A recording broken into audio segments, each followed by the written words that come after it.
Call this July 12th meeting to order. Please stand for the Pledge of Allegiance led by Mr. Mako.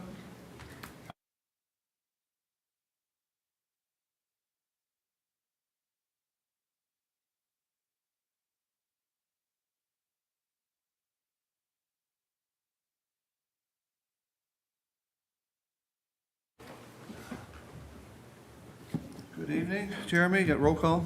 Greenberg. Here. Hicks. Mako. Here. Shapaka. Here. Soriano. Here. Tamarkin. Here. Wester. Here. We have any additions or corrections to the agenda? Hearing none, we'll move to the approval of the meeting minutes for June 14th. Is there any discussion? Do I have a motion? Tamarkin, motion to approve. Thank you, Mr. Tamarkin. Is there a second? Second, Soriano. Thank you, Mr. Soriano. We have a motion by Mr. Tamarkin and seconded by Mr. Soriano. Any other further discussion? Hearing none. Roll call, Jeremy? Tamarkin. Yes. Soriano. Yes. Mako. Yes. Shapaka. Yes. Wester. Abstain. Greenberg. Abstain. And Hicks is absent. Motion passes. Now move to the city attorney to swear in the speakers on the applications tonight. Mr. Roth, turn it over to you. Thank you, Mr. Chair. We are now at the public hearing portion of the meeting. The public hearing will operate as follows. Administrative staff will make a presentation or comment on the application. The applicant or their representative may then make a presentation or comment on the application. Public comment will then be open for 3 minutes allowed per speaker. Additional time may be requested. Permission is at the discretion of the chair. Speakers must complete a speaker slip and come to the podium and state their name. The applicant will then be given 10 minutes to comment. Additional time may be requested. Permission is at the discretion of the chair.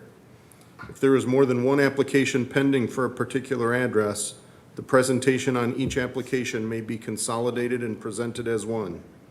At this time, will persons wishing to present testimony this evening please rise and raise your right hand to be sworn in? Do you solemnly swear that the testimony you are about to provide will be the truth, the whole truth, and nothing but the truth? If so, state I do. Thank you. Thank you, Mr. Roth. We're going to back up a step. We had two other meeting minutes to approve. Do we actually approve the meeting minutes for the workshop? Yeah. We do? Oh, very good. So to catch us up to date, we have two, one for June 14th. Is there any, I thought we just, So there's Is this for the minutes? one for the planning commission, and there's going to be one for the 628 planning there you workshop. go. So Planning Commission workshop on 6/14. The approval number is 2023-0121. Is there any discussion? Hearing none. Roll call. Motion? who was the motion? Do I have a motion? Tamarkin, motion to approve. Thank you, Mr. Tamarkin. Keep me on track. Do I have a second? Second, Mako. Thank you, Mr. Mako. We have a motion by Mr. Tamarkin and seconded by Mr. Mako for the approval. Any discussion? Hearing none. Roll call. Tamarkin. Yes. Mako. Yes. Shapaka. Yes. Soriano. Yes. Wester. Yes. Greenberg. Abstain. And Hicks is absent. Motion passes. We had the Planning Commission meetings approved. Moving on to the Planning Commission workshop meeting minutes for 6/28, item number 2023-0123. Is there a motion? Motion to approve by Tamarkin. Thank you, Mr. Tamarkin. Is there a second? Second, Greenberg. Thank you, Mr. Greenberg. We have a motion by Mr. Tamarkin and seconded by Mr. Greenberg for the approval minutes for June 28th. Any discussion? Roll call. Tamarkin. Yes. Greenberg. Yes. Shapaka. Abstain? Soriano. Yes. Wester. Abstain. Mako. Yes. And Hicks is absent. Motion approved. Now we move on to the application portion. I will read into the meeting minutes. The three applications are under Speedway Towing. After that, we will turn it over to Mr. Blackford. Conditional use application number CU-0004-2023 to consider a conditional use application for property located at 788 Taylor Station Road, parcel IDs 025-003942 and 025-003961 and 025-003959. Current zoning, OCT. Speedway Towing, Mark Antonetts, applicant. Design review application number DR-0015-2023 to consider design review application for a site plan in landscaping for property located at 788 Taylor Station Road, parcel IDs 025-003996 and 025-003942 and 025-003959 and 025-003961, current zoning OCT, Speedway Towing, Mark Antonetts, applicant.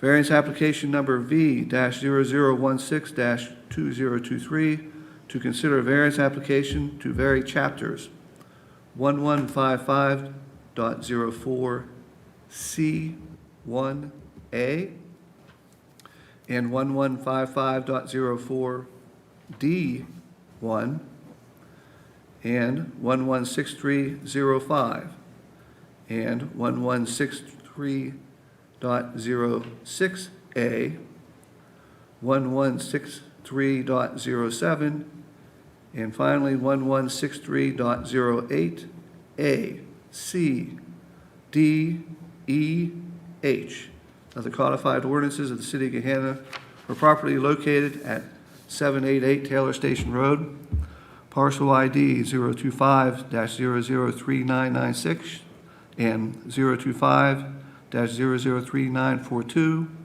and 025-003959 and finally 025-003961, current zoning, Speedway Towing, Mark Antonetts, applicant. With that, I turn it over to Mr. Blackford for presentation. Thank you very much, Mr. Chair. This project should be a little familiar to Planning Commission. We did briefly discuss this back in March of this year. Then we had a workshop back in April. But as a refresher, this site is located in the southeast portion of the city. There are 4 parcels. They have frontage on Taylor Station Road. Up here is the signalized intersection of Taylor Road and Taylor Station. And then just to the south of the property is the intersection of Claycraft, Research, and Taylor Station. On either one of these screens, the colors on this map don't show up really well, but this is actually gray, light gray right here. This is all zoned OCT, Office, Commerce, and Technology. That's the zoning of this particular property, and again, pretty much all the surrounding properties in this area. If they're not zoned OCT, chances are they're in Jefferson Township. That's what the darker gray properties are.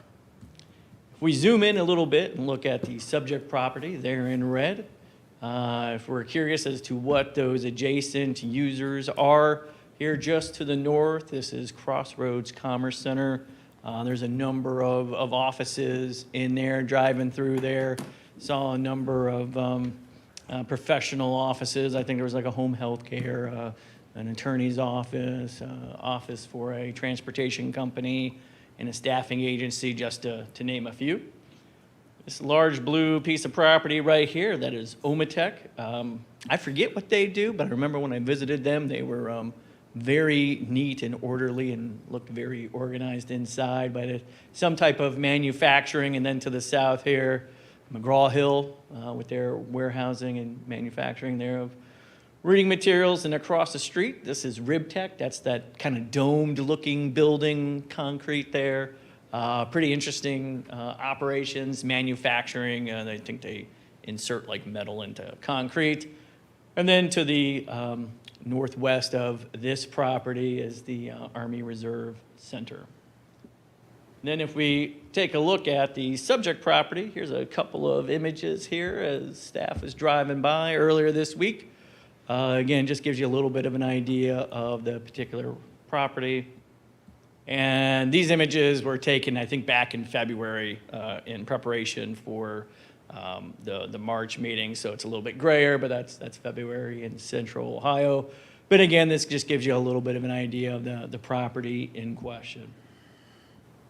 A lot of project history associated with this site. I'll take you back. 2016 is when the first conditional use was approved. That conditional use was approved for vehicle towing. There was also auto repair, but that didn't require the conditional use. That was just on 1 acre. I think before 2016, that building was vacant as far as I can recall, but I wasn't with the city too long before 2016. 2017, that was really sort of a city-initiated administrative kind of request to amend the conditional use to add an extra year to allow for the trailer to remain on site. Then in 2018, there was another conditional use filed, and that was denied. They requested to keep the office trailer on site for additional time. 2020, this is the one up here that is an administrative application, tree removal permit. They did receive tree removal for that additional 3 acres that they acquired and that they're proposing to develop tonight, which I think they acquired that back in 2018. At that same time of the tree removal permit, they did have a few applications or a couple applications in review with city staff. Those did expire due to inactivity. We had the refiled applications in 2022 that came before Planning Commission in March. Those were postponed indefinitely, trying to iron out a few issues. Had the workshop, had some nice discussion there, and we're here before you now with all 3 applications, the conditional use, design review, and the variance request. So again, in 2016, conditional use for vehicle towing, that was 1 acre in size. So we'll look at a site plan here shortly and kind of look at where their current footprint is compared to the overall footprint. Again, they purchased about 3 additional acres. They would like to expand their towing operations. Again, OCT, Office Commerce Technology zoning, does require a conditional use. This is the one zoning in Gahanna that does allow for vehicle towing. The design review is really that towing operations. The vast majority of what's on the site plan is 280 or so spaces for the vehicles to be stored there on site. We'll look at that here. So here is the entirety of the site here, all 4+ acres. Again, Taylor Station Road right here. And I know this doesn't show up real well. Hopefully you can see it a little bit better in your packets. But there is pedestrian facilities being provided. Here, I think it was an 8-foot multi-purpose path. Here in green, this just shows you the boundaries of the property as it stands today with their approval. The building that's right here, no changes proposed to the building. Access point, don't believe that's changing. You know, again, this is where their current storage operations are. The parking out front will be asphalt. Currently, it's gravel. There is a variance related to this parking setback. Even though this is all gravel, that footprint's really the same, but technically they're paving and striping it. That's why there's a variance that's requested. Basically, everything else you see on this site plan, you got the fencing right here going around the storage area of vehicles. You have a retention pond in the rear of the site, which is the east side of the site, and then an additional access point right here. Again, no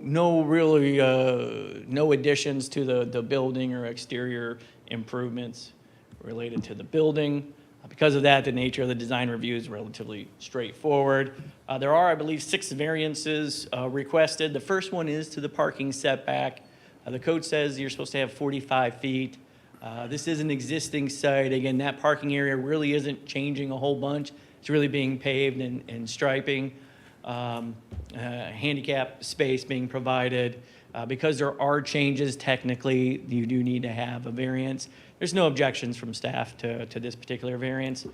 The other 5 variances, those are really due to the nature of the request where, again, those 280 or so spots we were looking at that were in that fenced-in area, those are all for impounded vehicles. However, the way the zoning code was written, pretty much if you're parking a vehicle on a surface, that's considered a parking lot from the zoning code standpoint. Obviously, if it's like an impound lot, a storage area for vehicles, it doesn't function in a traditional public parking area. That's why you see the variances requested here. They would like it to be gravel. That's been reviewed by our city engineer, and that I don't believe there's any concerns for them having it be gravel. Sidewalk, that's not a sidewalk on Taylor Station Road. They are providing pedestrian facilities. In OCT, and only in our OCT zoning category, zoning district, do we say that you have to provide pedestrian facilities out from all your entrances to all areas of your parking area. So again, this is really applying only to the rear portion of the site that was fenced in. Understandably, at least in my opinion, they're not asking, don't want to pave that area and provide pedestrian facilities when it's really not meant for pedestrians. That's why it's fenced off in that. So no objections from staff on that. Parking lot lighting. Again, the code says if you have a parking area, you have to provide adequate facilities, lighting facilities.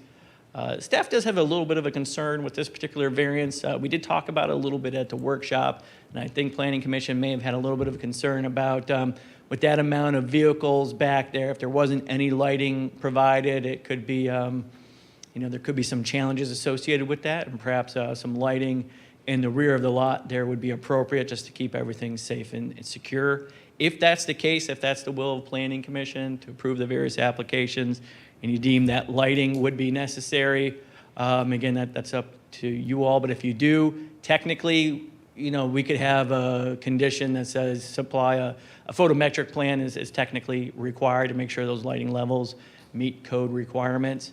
That can be done, as a condition administratively, or you could always ask for it to come back before you. Some options there, or you can approve it. Don't have to listen to staff.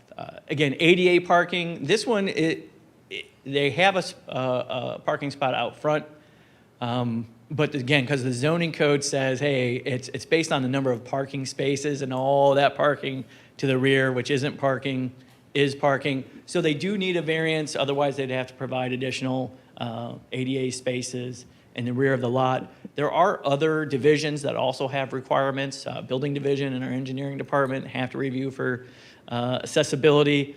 This is really only a zoning code provision, so it should not run afoul if you grant that variance with any other provision from any other group. And as Mr. Chair knows from reading all those various code sections there, again, it's the parking lot landscaping where we have, and now some of those code changes, some of those code provisions have changed, but this application was submitted before those code changes. So this was under our previous code where we had like the 10-foot wide landscape islands, and there's also additional plantings. Again, they've requested that variance because this is a vehicle storage area, not a traditional public parking area. So again, no concerns from staff on those variances. We do believe that there is a bit of a special circumstance related to the use, again, where our zoning code is very, with its definition, interpretation of parking, kind of lumping in a non-traditional parking area as a parking area. So staff does believe there's a little bit of an unusual circumstance there. Is the variance or variances necessary for preservation of property rights? And would they cause any sort of adverse effects on adjacent property? Those are 3 items to consider. The design review criteria to consider is compatibility with existing structures. This one really doesn't apply because we're not building a new structure, so we're not really comparing the new structure to the existing. Does the request contribute to the improvement of the design district? Does it contribute to the economic and community vitality? And does it protect, enhance the physical surroundings? Then when we get to the conditional use criteria, 4 criteria, the first one is the requested use, a conditional use of the zoning district, and it is. You can verify that it is within OCT. The next one here is the proposed development in accord with appropriate plans for the area. I think on my next slide, I'll talk a little bit about the land use plan and what the land use plan recommends for this area of the city. Would the proposed development have undesirable effects on the surrounding area? Would the proposed development, is it in keeping with the existing land use character? We kind of looked a little bit at the land use character. That's why I had those images there. Help us determine if that's consistent or not. So the FLUM, the future land use map, it says that this property is industrial research and innovation, IRI. Just rolls off the tongue, doesn't it? Land use plan is not zoning code, so it doesn't really give an exhaustive list of uses for a particular land use. It does talk about some broad categories of activities that the land use plan recommends. And so again, these are broad use categories, not specific uses. It does say industrial, research and development, laboratory, design and technology are those recommended broad use categories, with a little bit of retail mixed in there to serve the employee, the daytime population of that particular area. Other recommendations of the IRI land use is recommends interconnectivity through green spaces and pathways to create a campus atmosphere. In addition to be located within the IRI future land use, it's also located within the South Gateway focus area. Similar but different recommendations of the South Gateway area there. I think really importantly, it talks about intensifying land uses to grow the tax base. So this morning, today, I did a little bit of calculations. I looked at, for this general area, and again, sort of the southeast of the city here, our OCT zoned areas. I looked at the last 5 years of development.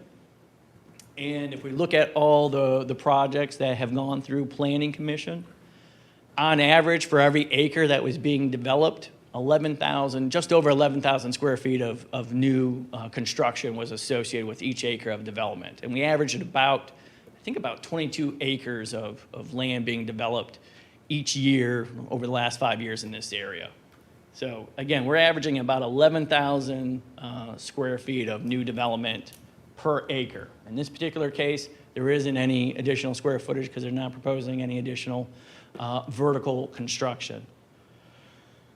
Intensifying the land uses to grow the tax basis, well, that is the primary objective of this focus area. This is the employment corridor of the city. It was envisioned that way back in 2019, and I don't think anything's changed in the city since then. It also encourages sort of a little bit of a mix of uses of the light industrial and office uses being integrated together. What's really important, though, is a big distinction between zoning code and land use plan. Zoning code is law. You have to follow it or get a variance, and land use plan makes recommendations. So we can deviate that as much or as little as we deem fit. So staff recommendations. Staff, we don't recommend approval. We recommend denial of the conditional use. And it's really because we don't find that it's consistent with the recommendations of the land use plan. Again, just talked about the intensifying land use being the primary objective of the South Gateway where this is located. Again, looking at the historical averages within the city of, again, we're developing an additional 3 acres on average. Again, that's an average. I can tell you the low was about 6,000 square feet an acre. The high was about 15,500 square feet of an acre. That's what we typically see. That's that range of new construction per acre developed. So again, 3 new acres of development. Historically, we would average about 33,000 square feet of new construction. When you're trying to increase employment and be the employment center, that's an important factor to consider. Again, in all fairness to the use, no land use plan is probably ever going to say specifically, hey, we want to see, a towing operation, but that's could be said for a lot of various uses, not just towing operations. So again, it's not going to get into the nitty gritty like a zoning code, but when we look at those broad use categories, we're talking about laboratories and technology, innovation, things of that nature. This particular use doesn't really seem to fit nicely in any of those recommended uses. Second bullet point on here, this is a major concern of mine, and again, this isn't specific to, the particular user, but looking at our various codes that we have to look at that classify uses. Again, a towing facility is allowed by conditional use, but a junkyard is not. So the way our codes, or the way our zoning code references other national codes, namely the North American Industrial Classification Systems, NAICS code, that's what we have to use in this particular zoning. And the differences between a junkyard and a vehicle towing operation are very, very, very similar. In fact, one of those items that are prohibited by being in a junkyard is the wholesaling of used auto parts. And I think from what we kind of heard in the April workshop was that there are times when vehicles on site are used for, they sell parts off of them. I will tell you that is not allowed by the code for the current operations or any future operations and that.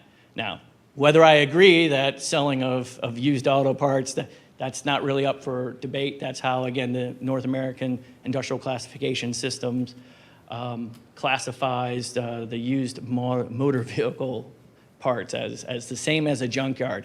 And why does that matter? Well, because we have a seldom used section or looked at section of code, and this applies to the city of Gahanna. This is outside of any specific zoning category. It's prohibited uses throughout the city, and a junkyard is prohibited a junkyard is prohibited anywhere in the city.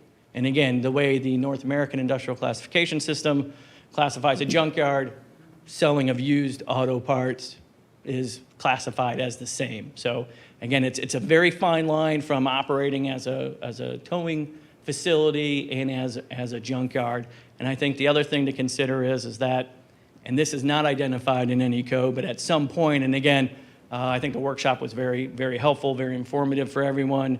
If you're having damaged vehicles on site, it sounded like they were going to remain there for a while. At some point, that's kind of their forever home, and now that's really a junkyard and not a towing operation. Now, I'm sure we could find maybe perhaps some conditions to kind of minimize some of those things.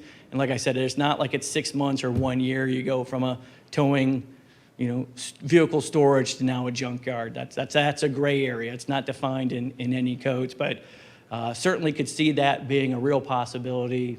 Things evolve, and next thing you know, some of those vehicles, I'm sure there's really good intentions, but they end up being on that property for basically indefinitely. And again, that's not consistent with our conditional use criteria. It's not consistent with our land use plan. That's why staff, we don't find that the request meets specifically conditions 2, 3, and 4 of the conditions to approve. Again, don't really have any objections to the design review. It meets code. I mean, I know there's a lot of variances. Staff finds that the vast majority of those variances are very appropriate, reasonable, given the nature of the particular use. If we want to talk about conditions of approval, again, when you're looking at conditional use, if it is denied, then you don't need to make a motion on the design review and variance. Those are moot point at that point in time. But you can condition of an approval if you deem appropriate. You can approve it outright as well, obviously. Just a few things to mention here. One is that there was one staff open comment, unresolved comment from planning staff. That was the code requires, there's 4 parcels. Code requires those all to be combined. That's kind of a timing issue. If there was a motion to approve the conditional use, staff would respectfully ask that, and since there's no vertical construction, it's difficult for staff to have, planning staff have really any involvement to make sure that that parcel combination gets done in an appropriate, timely fashion. So we'd ask that there would be a condition on the conditional use that construction and no construction activities until the applicant can provide evidence to the Department of Planning that those parcels were combined. And the city's not involved. That's something that the county does. But again, it is a code requirement. But rather than hold this up for months or whatever, it could be a condition. Again, really have concerns about this, turning into something that, wasn't really intended to be, again, with the way the codes classify a junkyard, my recommendation would be to have, if you're going to approve, have a condition that prohibits the wholesale selling of auto parts, because, again, that's prohibited. That's a junkyard activity. You could also, have a condition to limit the duration of a vehicle on site. If there is a concern that it could over time evolve into a junkyard, you could always have a limitation on the length of a time a vehicle can be on site. Quite frankly, that would be a very difficult, to enforce accurately in that. But again, just looking for alternatives if there should be one.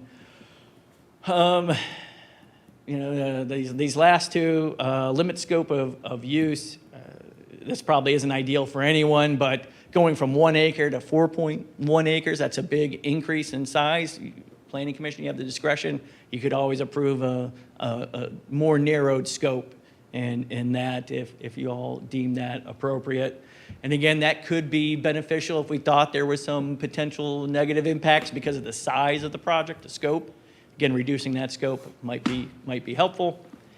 And then again, at the workshop, I think there were some questions about the fluids from those vehicles. I think there's maybe a little bit of concern about vehicles that are in accidents and leaking fluids. How are those going to be contained, managed, and disposed of properly? Not speaking for anyone, but I get the sense there wasn't a real good answer to those questions, and especially if we're going to have more pervious pavement with stone in the gravel in the rear of the lots. I think this is an area of concern and might be something that needs to be flushed out a little bit in more detail than we normally would, given the use and the intensity and scope of the use. So again, those are just a few to consider if you all would like. With that, Mr. Chair, I will be quiet and turn it over to you. Thank you, Mr. Blackford. We now open the public comment section. Would the applicant like to comment on the previous presentation? If so, come to the mic and state your name and address. Yeah, Mark Antoinette, Sands Decker Consulting Engineers, 1495 Old Henderson Road, Columbus, Ohio. We're obviously all familiar with this. This is our third appearance. Nothing has changed on here except what was requested by the city. We've conceded on every request. I would caution you this is, in all respect to Mr. Blackford, on the speculation of a junkyard. If you base all your decisions on speculation, what could become of that parcel, then you could never approve anything. Any new development you could speculate might be used for another purpose than what was approved in zoning. And I'll let Mr. Shaheda, I think we discussed in pretty deep conversation last time that it is not allowable for him to keep cars on that parcel for more than 60 days. So it's impossible for it to be a junkyard. We have no oppositions other than our variances to anything the city has requested. We're providing the path along Taylor Road. I don't know what more I can add. I mean, we've conceded to everything they've asked for. Okay, does the other speaker want to make a comment, or just wait for questions? State your name and address. My name is Omar Shahada. I help manage and own Speedway Towing. So, police department's contracts, the legal BMV way is that 60 days we have the choice, or we can't do it less than 60 days where we have to transfer the title into our name if the vehicle stays at our lot. Any of you gentlemen are welcome to visit our lot at any time and ask if we sell parts. We do not sell parts. We do not allow anyone to work on cars at the property. We get rid of cars the way that we have people that we're contracted with that come and pay us to pick up the cars after the titles are transferred. So they are getting rid of instantly because we need the space to allow more cars to come in. And also, we just do not like to have cars sit more than 60 days because if they are, it's because we're not legally allowed to get rid of them because there's some investigation going on by the police department or some cause that we cannot control. But no cars stay for more than 60 or 70 days max at our lot. Speedway towing or this property, we might have future plans for it in the next 10, 15 years or something, but a junkyard is not even a possibility that we're considering to have this property turned into just because we're not interested, and we don't need to do that. Yeah, so no parts, it's not a junkyard. You're not allowed to take any parts. Even if you are the owner, you're not allowed to come in and work on the vehicle or take any parts off of it before insurance picks it up, or we're not allowed to take any parts and store it on the site and sell it for scrap or anything like that. We are not allowed, and we do not do that. And we don't allow anyone to do it. Do you have any questions? Is that it, Mr.? Thank you, Mark. Is there anybody else from the public that would like to comment? Do we have any emails or No, comments? no correspondence received. Thank you, Jeremy. We'll close the public portion and open it up now for the commission members for question. Mr. Wester. I'm going to save my remarks for the end. Mr. Greenberg, I think, is, All right, I'm going down the line. Mr. Mako? Nothing right now. All right, I'll go to the far end, and Mr. Greenberg. Thank you. I'd like to ask a couple questions. So, number one, I guess there was a question about adding lighting in the back of the facility. And you said you were going to do everything that the city asked. Is that one of them? Well, we weren't specifically asked, but yes, I think we wouldn't be, anything that's going to provide a sense of security back there, I think is a great idea. We just we don't feel like it needs to have the intensity lumens that a parking lot does for like an office building where you have staff come in and out, but we're not opposed to some reasonable security lighting. I think it makes sense for everyone. Okay, so if they're in agreement to that, I guess, Mr. Blackford, how would we make that happen? I would say that they don't need the variance because there's not a minimum foot candle illumination. There is a maximum. That's why we need to have like the photometric plan. And that code says something, you know, like adequate lighting. So, you know, they can provide a lighting plan. We could do that administratively if you all, you know, deem fit, but they wouldn't need that variance then, because all they have to do is meet the standard of adequate. And in this particular case, like was just said by Mr. Antoinette, you know, this is not an office building, and so, you know, what's adequate for back here would be a little bit different than, you know, more traditional development. Great, so it can be done administratively. Okay, second question is, how high is the fence?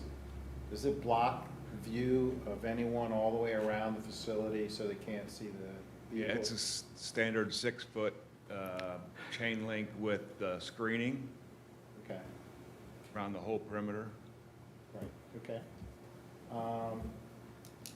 And I guess so there's gonna be cars coming in, going out, and so there's gonna need to be record keeping so that you know and how many days the vehicle's been on site, right? Is that done? Is that? Yeah, I mean, the existing building is their office building. No, I understand, but you keep records of when the auto comes in, tow comes in, and then when it leaves Yeah, the property? I can't speak to operations, but I'm Right. certain Yeah, so yes, we do keep records of vehicles that stay at our lot, that come in, come out, how long they stay. We can provide those if, you know, if required. So those could be made available to the Yeah. city upon inspection? if Yes. they- okay. Yeah, we have those records, that's our way of tracking everything. Got it. So, yeah, we can provide those. And just to be very clear, Mhm. you're not selling any parts? No. And it's not to be a junkyard under the definition of, that Mr. Blackford brought up today? No, it may look because of the accidents and wrecked cars, but we do not do that, and we will not be doing that. Okay, and then my last question is about the fluids in the cars. So what we do right now, this eventually will get better. We have plans to make it better. So we have several specialized kind of, I don't know what they're called, plastic things that we put under cars so that if it is leaking, we make sure that it's all taken care of, and then we put them in drums and they get disposed on, I think, bi-weekly basis or something like that. So how many cars will be on the site if it's all filled? If it's all filled, I think there's 280 Yeah. spots. and that is done upon the entry of every car. So if the 280 ones. You'll have 280 tubs. Yeah, if that's the required, then yes, we'll do it. Because we do not allow any fluids to be, as of right now, it's just not something that we allow on the lot. So if the driver knows that this car is leaking fluids, by the time he's loading it, it's supposed to be leaking on the bed, so he knows. And then we would, right now, we don't have 280 tubs ready, but once we do, to have that amount of cars come in, and we're expecting that, yes, it will be. And then it goes into drums so that they're disposed. Okay. I guess I have one more question. Sure. Can you just lead me through, you're towing my car, Okay. gets to your site, what happens, and how do you do the paperwork and everything like that? So if it's an impound by the police department that we're working with, they call us, hey, we need a call, can you send a truck? It's an accident, but it's an impound. So it cannot be released unless you come in with the police department's release form. And then we have to prove ownership, and then you can go in to take a look at the car, grab your things, or you can even pay for it on your own. It just has to be released through the legal paperwork way, which is we prove ownership and all that. And then if the car is, say the windows are smashed, or the rain could come in or anything like that, we crash wrap it so that nothing gets in or out. And then the owner comes in. If he's personally paying for it without insurance after releasing it, then he pays for it. We either take it out for him, or he drives it out, or we drive it out to him. I mean, he drives it out the lot. And then if he's sending a company, they come in and take it. And then after that, all that is entered during this process, entered through a tow book, which is a software that we use for keeping records of storage, payments, fees, all that. So if it is leaking oil, like I said, we put a tub on it, and then it's a pretty big, it's not like a bowl or something like that. It's pretty, it would cover almost the whole car under. And then we move it after it's filled out, and then we kind of put it in the drums and then dispose it. I think it comes in bi-weekly, the truck that picks it up or something like that. So. Okay, thank you. My last question, sorry, I have one more. For Mr. Blackford, this is approved conditional use in OCT, correct? Is there any other zoning district in the city where this kind of business would be allowed? No, sir, this would be the only zoning where it is allowed. Okay, thank you. Thank you, Thanks, Mr. Chair. Mr. Soriano? Yeah, two questions. The building currently is within the building setback. Mr. Blackford, do you know if we approved a variance previously for the building, or was it grandfathered, or? No, it would have been grandfathered, because I believe the original request didn't have any improvements at all, no parking lot improvements or anything. So it's been the same building, and it looks pretty much the exact same as it did prior to the year 2016. So it's grandfathered, yes, sir. Okay. And then so the majority of the site for 284 spaces outside of the asphalted area is compacted gravel. Is that striped? It'd be very difficult to maintain. Right. So regarding the site plan, is that really just a method to identify locations of cars, given the requirement as a parking lot? I'm just kind of like, how does the arrangement of cars on the site get managed? That's a great question, I can answer that. So we treated this striping plan as if it were a parking lot in your code. So those spots are all code compliant spots. But, In order to get to account? and that's how we got to account.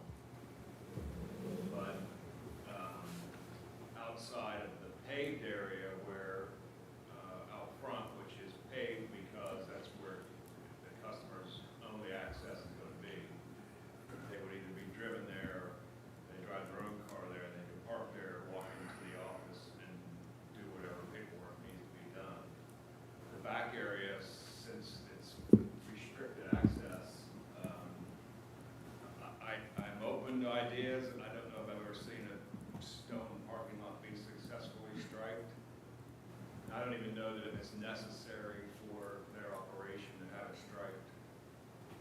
Yeah. No, I mean, I was just curious, because I would expect that it would be really difficult to maintain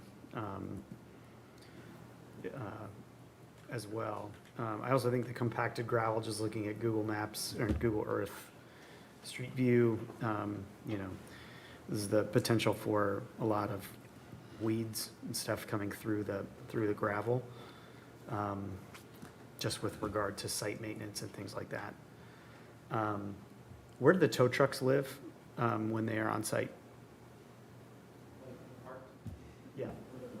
So right now, they're parked, the front of the building, kind of right there, yep.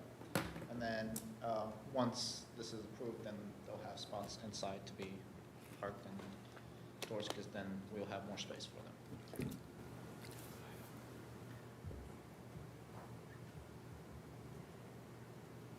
Okay, thank you. Thank you, Mr. Ariano. Mr. DeMarco. I got a slew of questions here. Tell me where the fence is in the front. So, Mr. Blackford, kind of on the north side there by the new entrance, there's two dotted lines. Those parking spots that are kind of perpendicular to Taylor Road, or Taylor Station, I guess. Is the fence in front of those or behind those? Are those customer? Is that the fence line, or is the fence line on the next dotted line back? That is the proposed fence line. So those parking spots that we're looking at there, just to the right of the pointer, are inside the fence? So the only parking spots that are outside of the fence are kind of what you got now by the building? So that new entrance is really just to access the lot. You're not gonna be able to come in there and cut across the front to get to the building? For just the use of the operations. Okay. I did stop by yesterday. I drove through your parking lot, and looks like you have 4 or 5 cars for sale in the front, right up on the street. Those will stay? Yes, if we need to file any,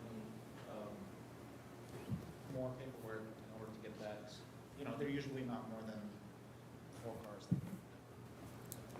Yes, if you have a problem, we can always do some. No, just kind of curious, Yeah. what's going to happen, what we're going to see when we drive by. Because it's a little bit of an eyesore now, and Right. hopefully we can push some stuff into the back. But those will stay, and the parking lot will be paved. And there will be the one ADA handicap spot, Yes. which will be right up where the pointer is, which right now had tow trucks in it yesterday. They don't even have one now, so. Right. I think we do is gonna be significant. Following up on Mr. Greenberg's comment, about the junkyard and the for sale. If you have a car that you're gonna junk, do you sell it to somebody who takes it to a junkyard, or do you haul it to a junkyard? So we don't haul it to junkyards. They come in with their own contractors or. They tow pick it trucks. up. Yep, and they pick it up, get it off our lot, and then it's out of our lot. So let's say you got a junk car that you're gonna junk, and let's say it's got fancy wheels on it. Yeah, we don't take any. You're not taking them off. Because the guy that's buying it also wouldn't agree to take the car if there's anything that we've taken off of it. So we're not taking the valuables, hypothetically.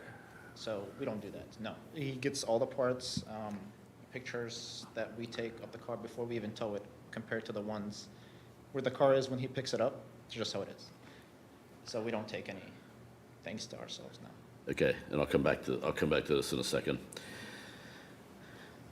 On the north side of the property, so, again, I think the property, I peeked in yesterday and you were operating, so I didn't get out and walk around. But, there's a big pile of gravel off on the south side there, right inside the fence. There's weeds everywhere. There's trucks with weeds growing up through them. Hopefully that'll all be cleaned up. Yes, we're just doing that to prepare for whenever we're ready to proceed. That all will not be there. This is actually an inconvenience for us because we could be using that space Right. for our business. So no, it's not, this is all not gonna be there. Because even though you're going to put up a fence, Uh-huh. and your fence is going to have a privacy fence, you're now little more visible to the public. You know, when you drive down the road, we see what's in front of your building, but we really can't see what's behind your building because it's blocked by the building. But now, assuming this gets approved, if this moves to the north, now you have, you know, parking spots not blocked by buildings. So it will be blocked by the privacy fence, but it's going to be a little more important too, as Mr. Soriano said, not to have weeds growing through the fence, That's piles of gravel. Big part of why we want to do this is we also want to make the property look nicer. So, this is not going to be an issue. We will be taking care of all that. There's no weeds going to be going through. We're going to have contractors that come in and take care of that too. Okay. All right, so I want to run through my final kind of comments here.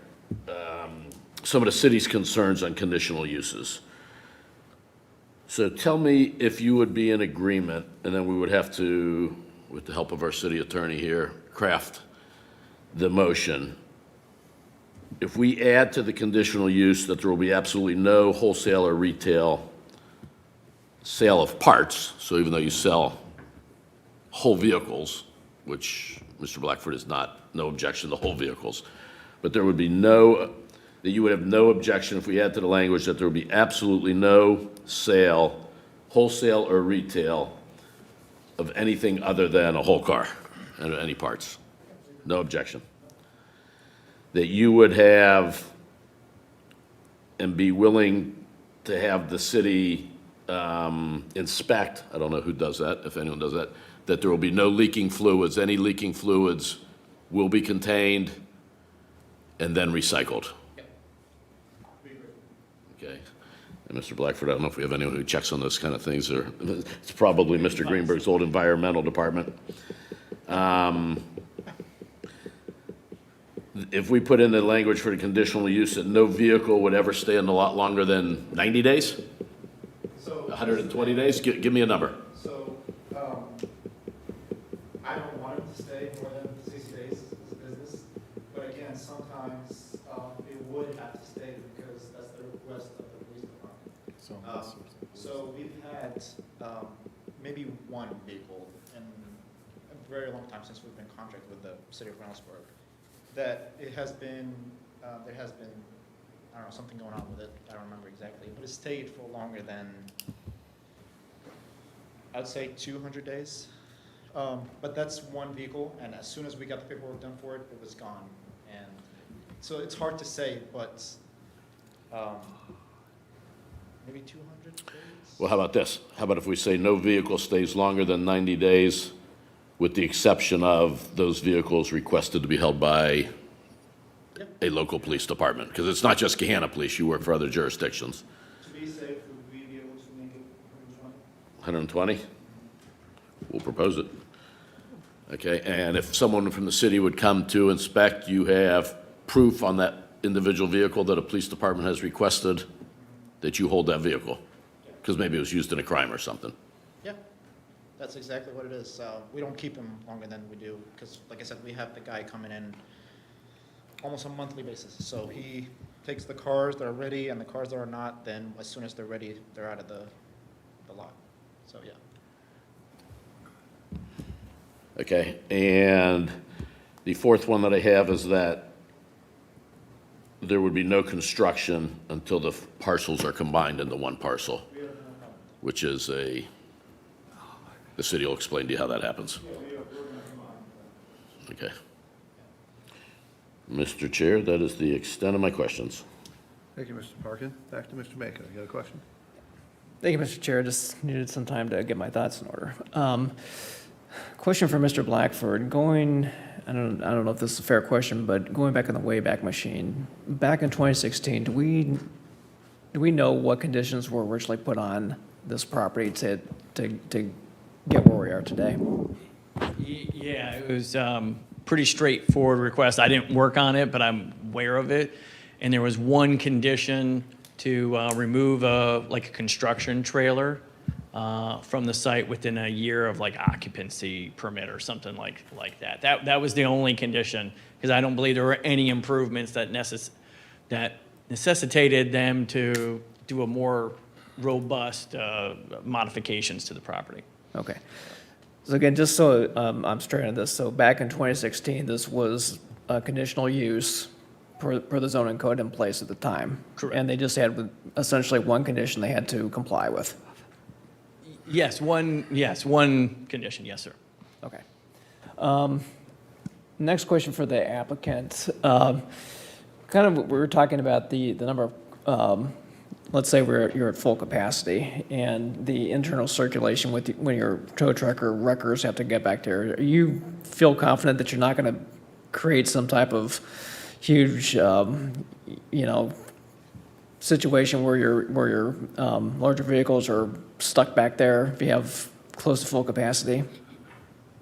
Hopefully, I mean, I know that this is not gonna be an issue, because right now our lot is kind of tight because of the blacktop and the stuff that is stored on it, and we make sure that we're still utilizing the space that we could be using, so we will have some sort of way. I can guarantee you it's not gonna be an issue, it's not gonna be a problem. It's kind of our job to make sure that the trucks move in freely so that we're not held liable for any damages that are done to any of the impounded or insurance cars.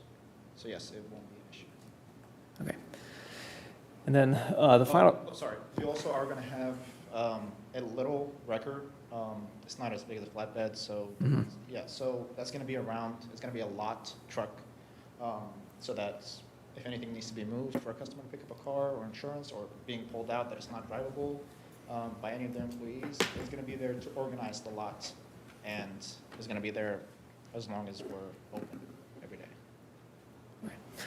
and then final question goes to the engineer. Would you be open to with that the retention pond there, using some type of clay liner or something to make sure that there's not going to be any type of leakage from that? Because and again, I know that we talked about, putting some type of plastic underneath, catching these fluids, but I'm still concerned. That's a great question, and I think is an easy answer. So, as you may be aware, with the cables, we're going to have to provide water quality. So with that much area that Speedway has set aside for stormwater management, I think we can comply with Columbus's 4 bays. If you're familiar with a 4 bay, it actually impounds the runoff and holds it. Right. So I think that will serve 2 purposes. One, it will serve the water quality requirements of the EPA, and then it'll also allow an opportunity to capture any oils that happen to seep into the pond. That answer your question?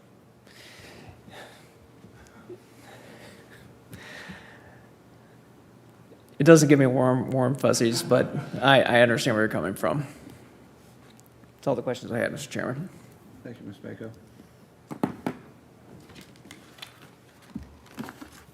Mr. Chair. Yes, I have, yes, Ms. Wester? Mr. Blackford, what mechanical services are limited to that property?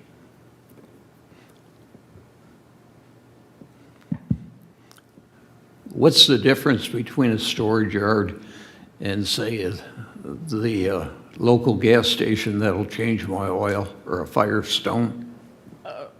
So from a zoning code standpoint, it's categorized as a separate, totally separate, distinct use.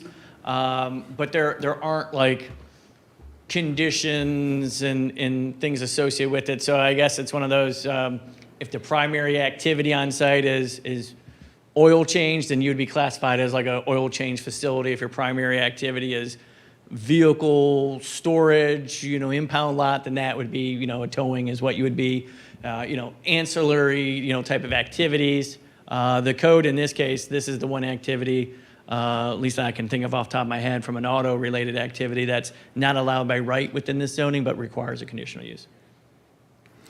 Okay, thank you. Has any consideration been given to the compatibility of the facility, the entrances and whatnot, with improvements along Taylor Station Road. I don't know if that's Franklin County that was coordinating that. At one time, I believe there was a roundabout talked about on Taylor Station Road.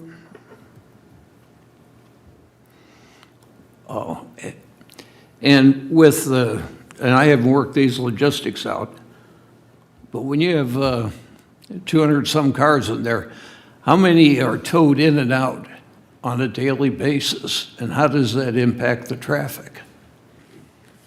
So, as of right now, tow-in probably could be 4 cars a day. Well, if you're taking 10 cars a day in, and you're only moving 6 cars a day out, eventually your lot is full. Right, that's assuming that all the cars stay for,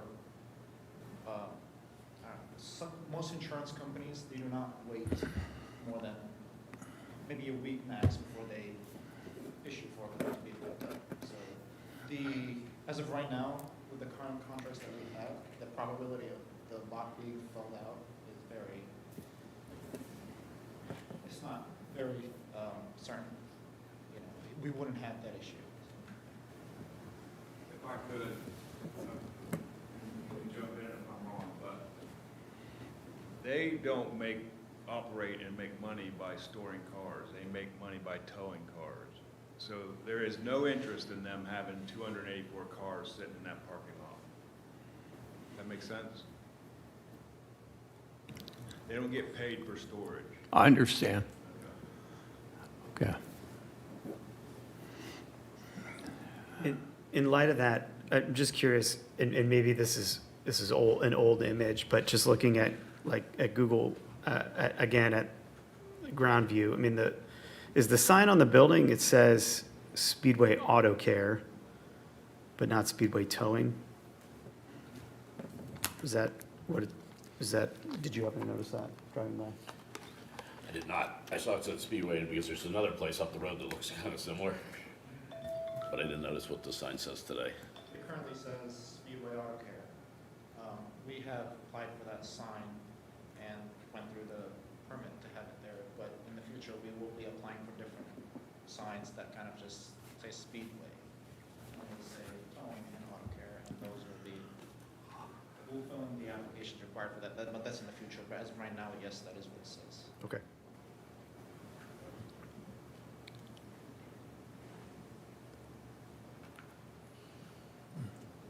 Mr. Wessler, thank you. Mr. Greenberg, you have a Yeah. final comment? One final comment, I guess it's for Mr. Roth. So if 5 years down the road, 10 years around the road, they sell, do the conditions remain in place with the new property owner? As long as there's no cessation in the use, I believe it would. Okay. Thank you.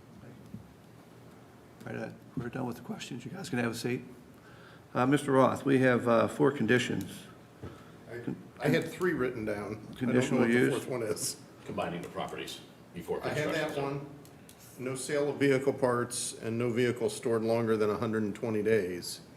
And a way to maintain and corral fluids, Oh, okay. a system for fluids. I believe that if you are putting conditions on it, do it as part of the conditional use, not as part of the variance approval. I have concerns about how we would police this.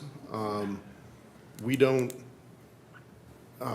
really do anything right now as far as what type of business is being operated. You know, if we, have a fast food restaurant approved and it turns out that they're operating it as a marijuana dispensary, we would find out at some point, somebody would hear about, somebody would complain, but we don't, like on a regular basis, go into businesses and say, are you operating in the way that we approved it?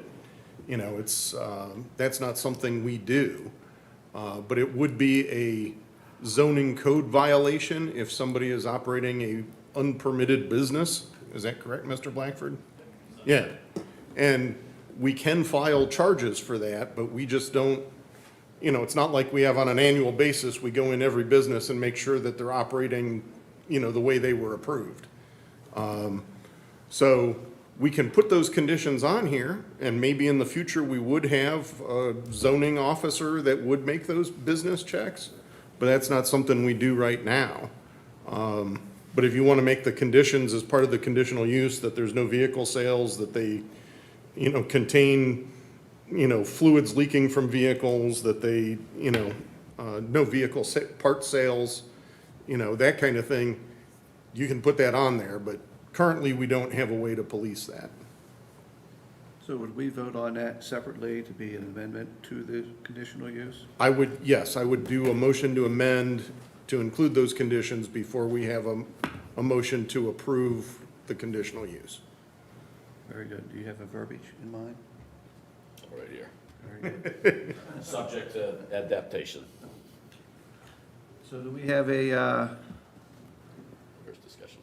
a discussion to amend the conditional use application with 4 items, being the fluid control, the 120-day limit.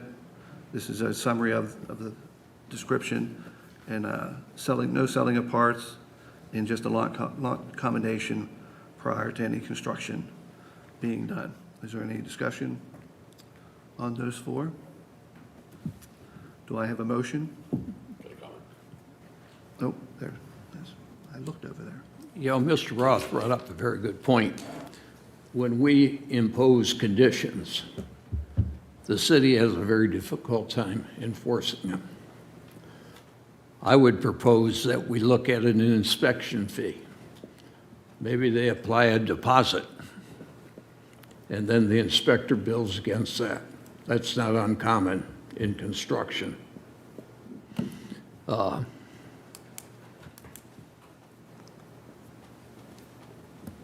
Any other that we put on them, in some cases, it becomes a question of semantics.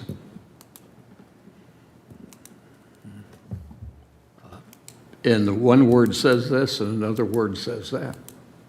But they may be used to describe the same thing. Is there a majority kind of an agreement or opinion on adding an inspection fee to it? I personally. I don't We even don't think, have code in place to do that at this point. That would be up to city council to create the code to have that there, and it's not going to happen for this application. Very good. Well, for future considerations. Thank you, Mr. Westbrook. Do I have a motion for the amendment to the conditional use application? Yes, Mr. Chair, so I'm going to take a stab at this. Please, we can adjust and adapt it, Mr. Roth, if you think it needs cleaned up at all. So I'm making a motion for an amendment to the conditional use, which will have 4 parts, that this parcel will be prevented from selling at wholesale or retail any auto parts, anything other than an entire whole car. This parcel shall have a system in place to capture any leaking fluids from the vehicles. Those leaking fluids will be consolidated and properly recycled per EPA guidelines. No vehicles will be maintained or stay on this lot longer than 120 days, with the exception of those vehicles requested to be held by a local policing authority. And no construction shall begin until the parcels are consolidated into one parcel. Thank you, Mr. Parkin. Is there a second?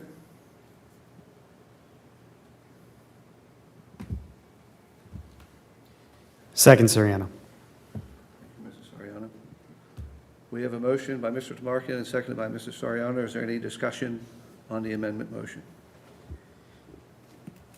I can, you want to start, or? Well, I have one thing is that, in regard to the fluids and inspections, if there's a problem and there's fluids going into the groundwater, and it's going into the impoundment, EPA is responsible for making sure that the discharge from that is in compliance with water regulations. So you will have some inspection protection regarding that. Thank you, Mr. Greenberg. Mr.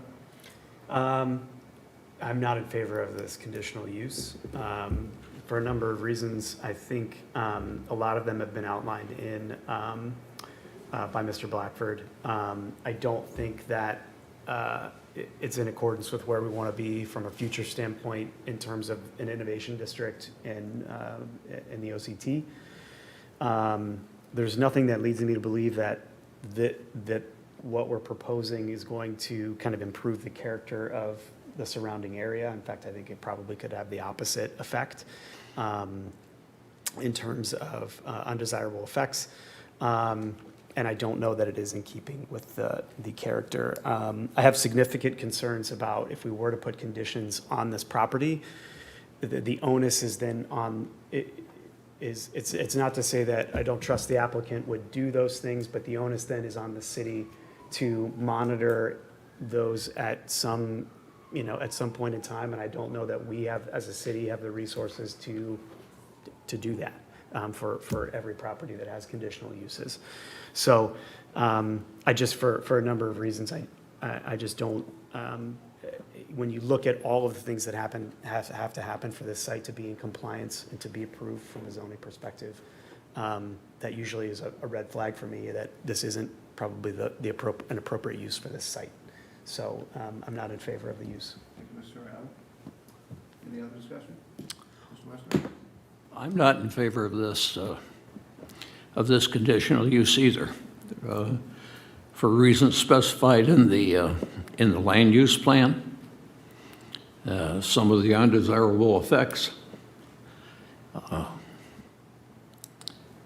compatibility with our future. I think it was mentioned this is the south gateway to the city. You look at the surrounding neighbors, or the neighbors right there, McGraw Hill. I think the Armory is right across the street, some of the others. I think it's a push, a very big push, to say that this fits within IRI, Industrial Research and Innovation, in there. So I will not be supporting it. Thank you, Ms. Wester.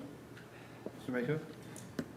I also will not be voting in support of this for the reasons mentioned by my colleagues. I think that given the number of conditions and then the burden from a code enforcement standpoint, it really, I think, puts the city in a tight spot.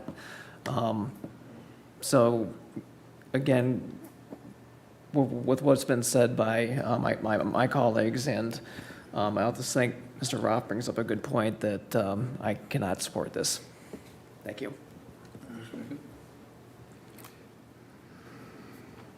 No other discussion? We are having a motion for the amendment portion of the conditional use. Roll call. Markin, Yes. Soriano, No. Wester, No. Greenberg, Yes. Hicks is absent, Mako, No. Chapaca. Yes. 3-3, tie. So motion fails. And that's just on the That's on the amendment to the amendment. conditions. Can I ask a question, just real quick? That section of the property will still have its conditional use. So he can still operate with that condition it's in now. This is just applying to the additional 3 acres is what's on the table. So, I just want you to understand that they're still going to be there. Right. Just trying to make an attempt to improve it. okay. But he's allowed to use that the way it is now. Correct. So the motion to amend failed, Yes, We still need to have a vote on the conditional use application itself, correct. Do I have a motion? which would go forward then without the conditions. Correct? Correct. Okay. So do I have a motion for the conditional use? I have a question then. The conditional use identifies parcels 3942, 3961, and 3959. But the design review, does that include the original parcel for the business? If I may jump in, you're absolutely right. 4 parcel IDs on the variance and the design review, 3 parcel IDs, because as was just stated, they already have approval for conditional use on that original 1 acre piece. The conditional use is the same, so that parcel wasn't included. So as was just discussed, regardless of what happens here tonight, that 1 acre can move forward. But the design review and the variance apply to the all 4 parcels. That's why there's the difference in parcel IDs on those applications. Thank you. So to clarify, the conditional use is for the 3 additional, The 3 additional properties. It does not include the 1 acre that's already there, while the other 2 applications do. So, yes, and that's because there were improvements to that 1 acre piece, but they already have conditional use. Conditional use doesn't expire, like was talked about, that use hasn't lapsed. It's good to go once it was approved. so do we have a motion for the conditional use without the amendment? Mr. Chair, I make a motion for conditional use 0004-2023 without the preceding amendment. Thank you, Mr. DeMarco. Is there a second? Second, Soriano. Thank you, Mrs. Soriano. There is a motion by Mr. Tamarkin and seconded by Mrs. Soriano. Is there any further discussion on this issue? Hearing none. Roll call? Tamarkin, No. Soriano, No. Wester, No. Greenberg, No. Hicks is absent, Mako, No. Chapaca. Yes. 5-1. Motion does not pass. I don't think we vote on the others.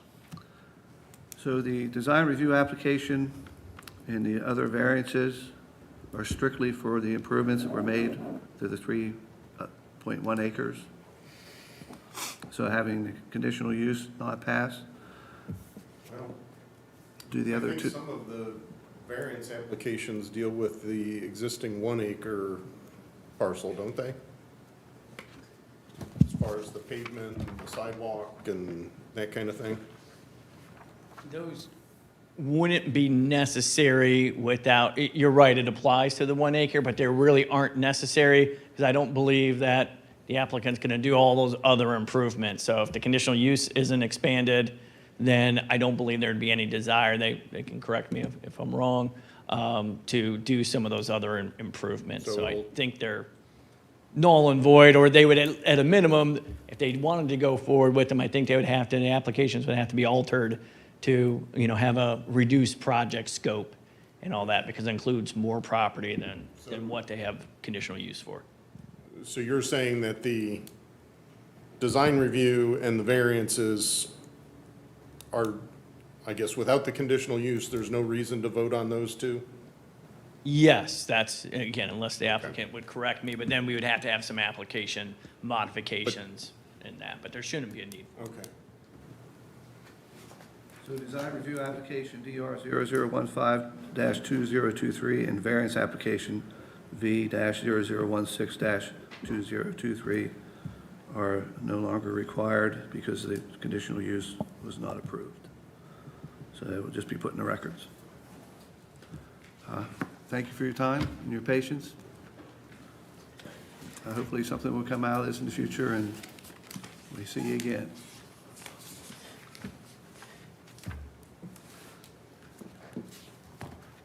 No other items on the agenda for tonight? Is there any unfinished business? Hearing none, do we have any new businesses proposed? Hearing none. The official reports, Assistant City Attorney. Nothing to report at this time, Mr. Chair. Thank you, Mr. Roth. Director of Planning. Yeah, thank you, Mr. Chair. A few updates here real quickly. One, we've concluded our interviews for a new position within the department, a manager. And I believe we sent out an offer letter, so hopefully you all will be seeing some friendly new face in here soon, hopefully. Zoning code rewrite, Maddie and I have been working with our consultant, trying to get that project moving forward. We were supposed to have a touch base with them this week. Unfortunately, they had to cancel, so our next meeting will hopefully be on Monday with the consultant, but we're meeting to talk about the public engagement materials, so hopefully we'll have an announcement of, hey, come, we're trying to target maybe like an event at Creekside, like a Tuesday or Thursday or something, get a different mix of people. We'll certainly, let you know when that's gonna occur. And then obviously, after that, we're gonna have the public engagement, and then we'll work on a meeting with Planning Commission and City Council, a little joint meeting there to go do a little bit deeper dive on some issues with the proposed rewrite. And then also the Crescent, we saw a couple projects recently, the multifamily and the medical office. We should start seeing construction activity occurring out there in the next few weeks, hopefully. So don't be surprised when you see that. Thank you. Does that include all the council liaisons? No, we had a really big agenda this week, and luckily I didn't have to be there. So unfortunately, there's one issue I wish I knew a little bit more about. There was a change to our sidewalk ordinance that I think maybe as residents you all would want to know about, but I'm not that knowledgeable of what that program or what that change was. So hopefully I'll have a little more detail, and maybe 2 weeks from now I'll follow up. That piqued my interest. Also, there was a first reading on for a tax abatement, Romanoff Electric moving possibly, to staying in Gahanna, one of our largest employers. Again, they had a tax abatement that was on first reading with City Council this week. And they also had a deep dive into our capital improvement plan, the CIP, and that's all of our capital projects, so a lot of parks, public service, police types of initiatives there. It's the city's first ever capital improvement plan. Kevin Schultz had a deep dive there with City Council, and I think we're targeting an adoption in about a month from now, I think. So everything's moving forward, which is great. Thank you. That does conclude. Thank you, Mr. Blackford. Nothing from the mayor. Chair, I don't have an official report, but I will not be here next meeting, so I don't know how much is on the agenda for next meeting. It's the Maddie show. She's got a couple of items, a couple of variances, and that one's for an electronic sign. I think the electronic sign's close to where somebody might live too, so who won't be here at the meeting. Very good. So, Any- St. Matt's has an electronic sign you'll all be seeing in 2 weeks. Correspondence and actions? None. Poll members for comment. Mr. Wester, do you have anything? Nothing, thank you. Mr. Mako? Nothing. Mr. Greenberg has stepped out. That was probably a good thing for the recorder. Mr. Soriano? No comments. Thank you. Thank you. Mr. Martin? Since Mr. Blackford didn't bring it up and the mayor's not here, Mr. Greenberg and I did go to the Economic Development meeting yesterday. It was very nice. Steve Stivers was the speaker, and we also met the new Economic Development Manager for the city of Gahanna, who's, I think today is day 3 on the job, and would like to come to one of our future meetings and meet us. I have no comment. Motion to adjourn. So moved.